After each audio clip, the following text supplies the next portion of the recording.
공분을 일으킨 LH 사태 이후 공직자의 공정성과 투명성 화두로 떠올랐죠. 이후 이해충돌 방지법에 대한 논의가 급물살을 탔는데 지난 8년간 발의와 폐기를 거듭하다 오늘 국회 상임위를 통과했습니다. 오늘의 그래픽 뉴스 이해충돌 방지법입니다. 이해충돌 방지법.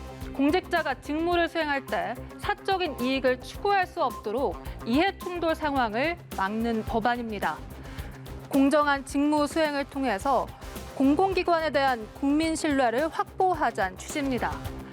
지난 2013년 처음 국회에 제출된 뒤 무려 8년 만인 오늘 국회 정무위 전체 회의에서 처리된 겁니다.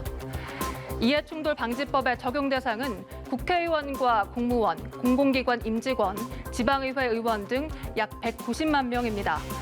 부정청탁금지법, 이른바 김영란법을 적용받는 언론인과 사립학교 교직원 등은 당초 법 적용 대상에 포함하는 방안이 논의됐다가 최종 대상에선 제외됐습니다.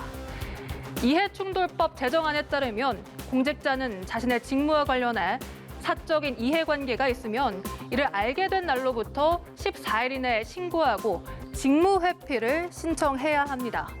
또 소속기관의 미공개 정보와 직무상 비밀을 이용해서 재산상 이득을 취득하는 행위도 금지되는데 공직에서 물러나더라도 3년 동안 해당 법을 적용받게 됩니다.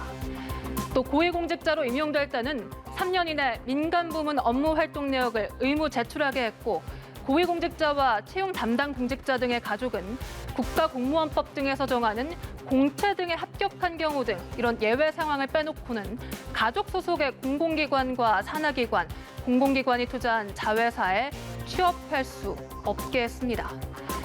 법을 어길 경우 형사처벌을 받게 되는데요. 직무상 비밀 등을 이용해 재물이나 재산상 이익을 취득할 경우 최대 징역 7년, 벌금 7천만 원을 선고받을 수가 있고 또 제3자에게 이용하게 해도 최대 징역 3년이나 벌금 3천만 원의 처벌을 받게 됩니다. 부당 이득을 취한 경우 그 이익을 몰수하거나 추징하도록 하는 법적 근거도 마련됐습니다. 국회 정무위를 통과한 이해충돌 방지법은 앞으로 법제사법위원회를 거쳐서 오는 29일 본회의에서 최종 의결될 가능성이 큽니다. 법안이 공표되면 1년 뒤부터 법 집행이 시작되는데요.